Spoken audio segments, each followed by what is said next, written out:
Olá, alunos do sexto ano, professores. Estou aqui hoje, meu nome é Maria Dirce, a Didi, e estou aqui hoje para mais uma aula com vocês do sexto ano, com o tema As Grandes Civilizações Antigas. Na nossa última aula, a gente viu três civilizações, Aqui a gente viu os egípcios, os mesopotâmicos e as civilizações mesoamericanas. E hoje, então, nós vamos falar um pouquinho dos hebreus, dos fenícios, dos persas, da civilização lá da Índia, da China e uma pequena introdução sobre a Grécia. Já vou adiantar para vocês que são 6 civilizações aqui colocadas. Eu vou falar um pouquinho de cada uma, mas depois vocês aprofundem aí no PET, nos livros didáticos de vocês, tá? Bom, nós vamos começar aqui com os hebreus. Onde que localizou essa civilização hebraica, hoje, onde é a região da Palestina, tá? A política deles, era uma política um pouco complexa, porque eles primeiro foram governados pelos patriarcas, que foram os períodos aqui deles, com Abrão, Moisés, mas a gente teve outros, o Isaac aqui também, que foi muito importante. A gente teve um outro período que foi o dos juízes, que foi uma figura muito emblemática, foi o Sansão, que tem um filme que é muito bacana, o Sansão e Dalila, que vocês podem estar reportando esse filme.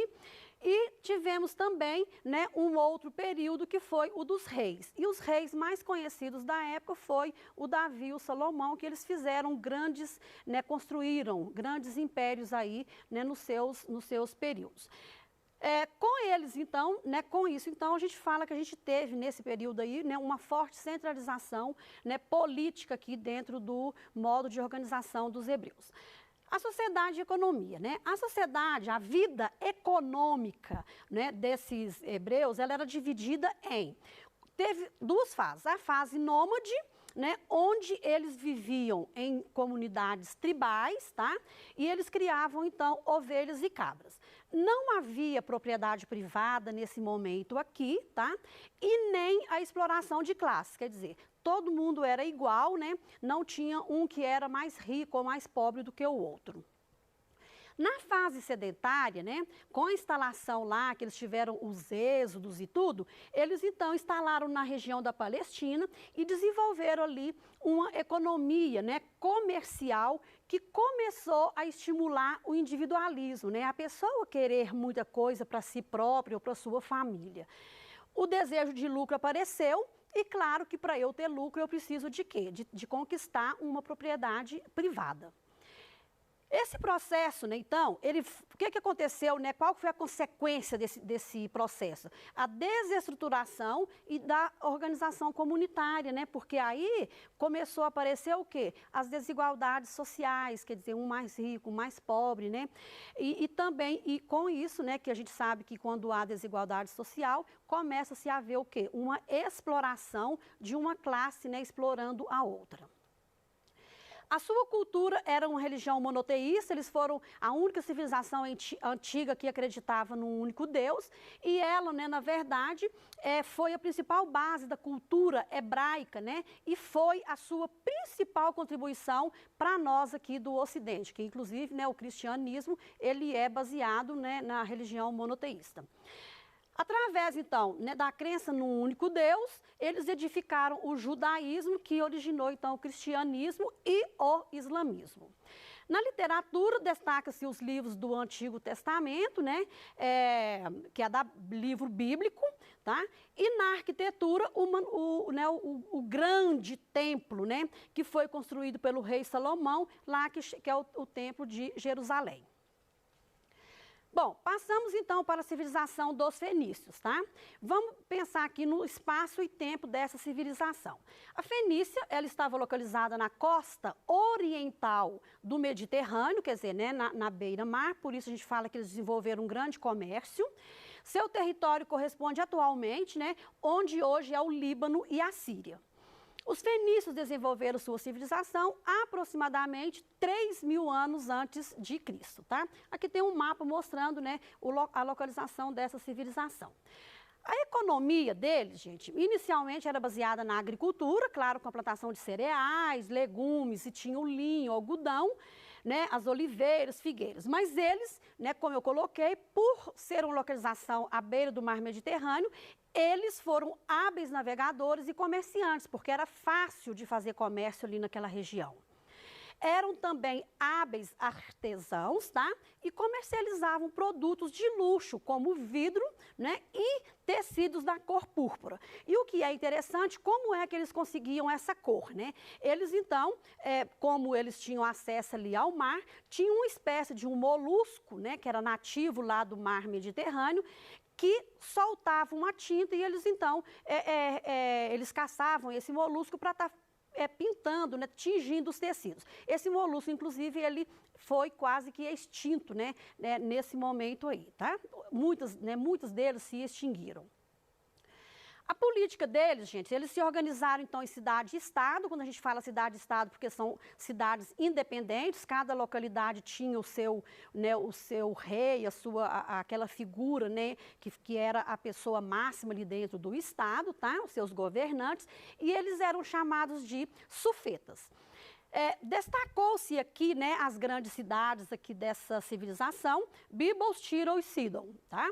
Mas com o desenvolvimento do comércio marítimo, formaram-se também uma talassocracia. O que significa isso? Um estado cujo reino, né, o governo, o poder é centralizado só no contexto marítimo, tá? Então, o comércio deles ali à beira-mar era muito grande. Então, por isso que a gente fala que lá foi, né, um estado talassocrático, ok?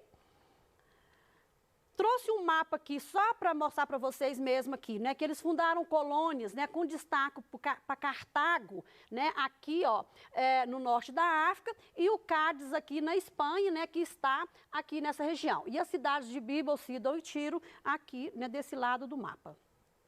A sociedade deles era totalmente estamental, ou seja, não tinha mobilidade social nenhuma, e era constituída por sacerdotes, aristocratas, comerciantes, os homens livres, e lá já existia também os escravizados, que normalmente eram prisioneiros de guerra.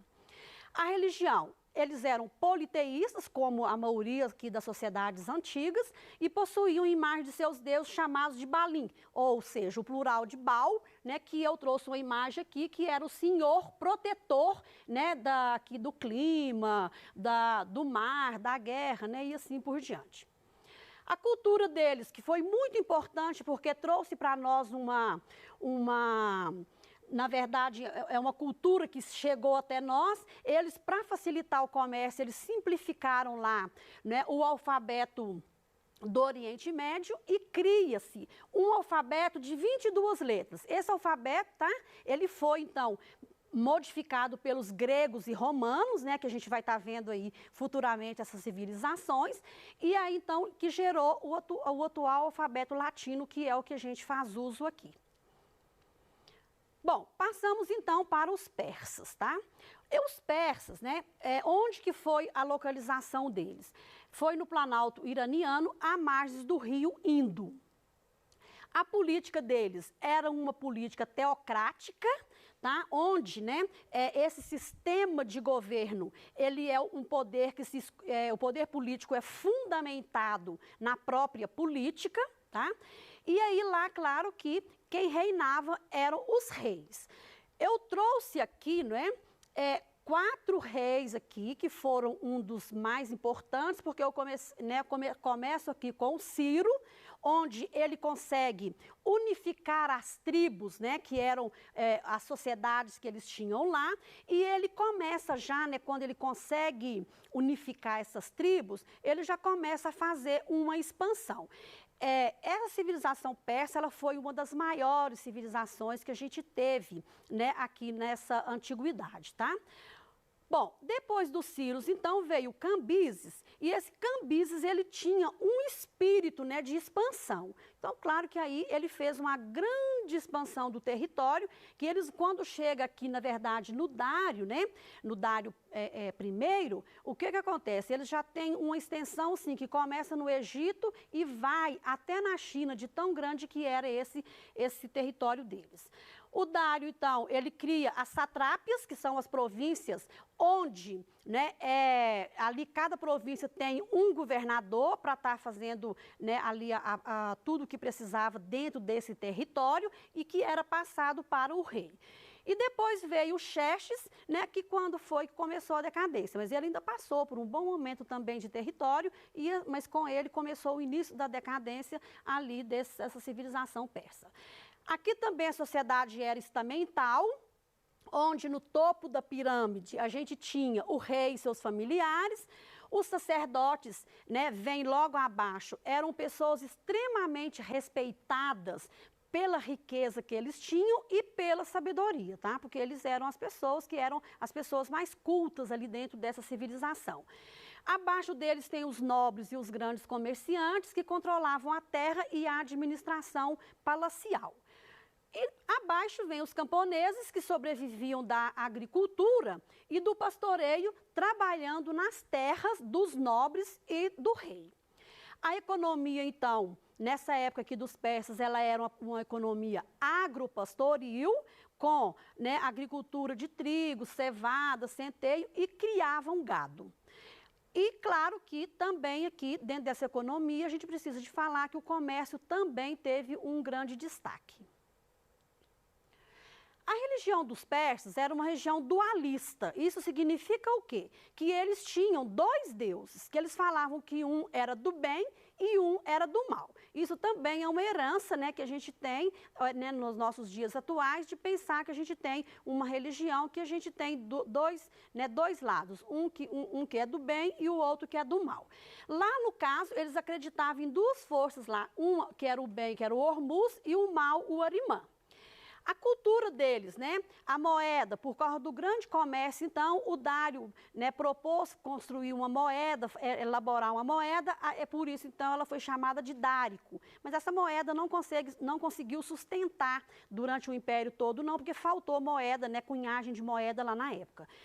Eles construíram estradas para facilitar o comércio e a comunicação, né, desse território, porque o território, como era muito grande, eles então fizeram isso, inclusive criaram lá na época, gente, um eficiente correio. Isso para quê? Para que tudo que tivesse dentro de uma determinada localidade chegasse com mais facilidade no outro, através dessas grandes estradas, que foi chamada de estrada real, com mais de 2.000 quilômetros. Na época eles conseguiram construir essa estrada, tá? Aqui uma moeda dárica. Aí nós vamos para a civilização chinesa. A China era habitada desde os tempos pré-históricos. Nós já estudamos isso aí em aulas passadas. A pré-história, né, é lá antes de formar essas grandes civilizações. No início do período paleolítico, então, do período neolítico, desculpem, os agricultores, né, eles se estabeleceram no Vale do Rio Amarelo, ou, né, que lá para eles chamam Huanghe, tá? Eles construíram palácios de madeira, que eu até trouxe uma imagem aqui bem bacana, e fabricavam objetos, né, em bronze e porcelana. Eles, então, eram uma civilização muito desenvolvida, tá? Né, para os tempos lá nessa época. Os chineses eram conhecidos por uma grande preocupação que eles tinham, que é a questão da saúde mental, tá? E com a saúde corporal. Eles prezavam muito a beleza corporal, mas aliado a ela, para eu, né, estar bem, eu preciso também ter o meu psíquico, né, o meu mental em ordem. Bom, eu trouxe aqui muito interessante, né, porque realmente a China ela é uma grande civilização até hoje, que nós precisamos de pensar que a gente compra um tanto de coisa made in de China e tal. Mas tem coisa que a gente não sabe de onde é que veio, quem que descobriu. Aí eu trouxe para vocês aqui, né, uma imagem de uma pipa, não é isso? Essa pipa, por exemplo, quem descobriu as pipas e que fez as primeiras pipas, né, nas grandes civilizações foram os chineses. Uma outra coisa super interessante, que também vocês conhecem aí na escola de vocês, dentro das aulas, né, lá de educação física e tudo, o jogo de xadrez também é uma invenção chinesa lá dessa época. E uma coisa super interessante, o guarda-chuva ou a sombrinha para nós mulheres, né, isso também foi uma invenção, né, chinesa. E por último aqui, eu trouxe uma bússola, que é um instrumento, né, de localização, e que ele está hoje, nos nossos dias atuais, ainda muito presente. Hoje os computadores, né, os nossos carros, todos eles já têm essas localizações, que também foi inventada pela civilização lá chinesa. Aí, bom, nós vamos para a civilização indiana. Onde que essa civilização indiana, né, localizava? No vale também do rio Indo, onde hoje se localiza quem? O Paquistão, tá? A cidade mais antiga foi Harappa, com espaçosas avenidas, né? E eles já tinham lá nessa época, vocês têm uma ideia, gente, fornecimento de água, de rede de esgoto, né? Ela era cercada por muralhas. Claro que isso daí seria para quê, né?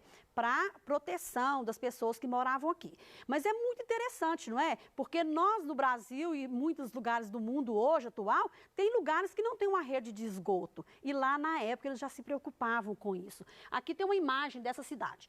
A economia lá a base era a agricultura, né, com algodão, e tinha também o artesanato, que as ferramentas eram feitas de pedra, metal, armas, joias e os utensílios domésticos que eles necessitavam. Era uma sociedade de castas, ou seja, hierarquizada estamental, que também sem mobilidade, quem nascia em determinado local ficava ali nessa classe social. Os brahmanes eram os sacerdotes, que eram a classe dominante. Controlavam os rituais e interpretavam os livros, né, do conhecimento que era chamado de Vedas. Os kshatriyas, formados pelos nobres guerreiros. Os vaixás, que eram os comerciantes, os artesãos e os agricultores, esse povo aqui pagava imposto e servia nas guerras, tá? E tinha os sudras, que eram os servos, que eram aqueles trabalhadores que dependiam de quem? Do seu senhor. A sociedade indiana tem uma coisa muito interessante que eu fiz questão de trazer para vocês. Além daqueles grupos sociais que eu coloquei no outro slide, tem um grupo social lá, né, que ainda existe até hoje, deixar claro isso, que são os chamados intocáveis. Eles não faziam parte, né, de nenhum local na sociedade e por isso, então, eles eram considerados o quê? Impuros. Esse povo hoje, ele se autodenomina Dalit, né, vira e mexe, a gente vê isso daí na televisão, e eles até hoje lutam e lutam muito contra essa discriminação. São pessoas extremamente pobres e relegadas da sociedade. A religião é politeísta, tá? Que era ligada às forças da natureza, como o vento, fogo e tempestades, e acreditavam no deus Brahma, né, na existência que tinham, no final, teriam uma purificação, né, um estágio de purificação da alma, tá certo? Para que a pessoa conseguisse, né, ficar no lugar que ela queria, tá? Atualmente, o brahmanismo é mais conhecido como o hinduísmo. Aí a gente vai aqui, eu vou dar uma pincelada rápida sobre, né, a civilização grega, porque esses gregos, gente, eles deixaram uma enorme herança para nós. Mas a gente vai dar continuidade nas nossas próximas aulas com os gregos e romanos. Aí a gente vai falar mais, tá? Eles criaram, então, grandes cidades como Esparta e Atenas, que são cidades importantíssimas até hoje, né? Uma é guerreira e a outra é intelectual, dos psicólogos, né, de todos, Aristóteles, está tudo ali dentro de Atenas, tá? E a filosofia, então, nasceu lá nessa época que culminou com a passagem do mito, né? Ao invés de eu usar só a questão religiosa, eu vou usar a minha razão. Devido à sua influência, então, a Grécia Antiga é considerada por muitos, né, historiadores como o berço da nossa civilização ocidental. Ela é dividida aqui em 5 períodos, tá, que eu não vou estar fazendo, né, que nós vamos estar vendo isso na próxima aula, mas nós precisamos de deixar claro o quê, né, que o florescimento e difusão da cultura grega para os outros continentes, ela foi enorme, inclusive para nós aqui, né, no Brasil, no Ocidente, tá? A nossa aula, então, infelizmente chegou no fim, é um assunto muito bacana, mas eu prometo que nas próximas aulas a gente dá sequência aqui na civilização grega. Um grande abraço para vocês e até breve.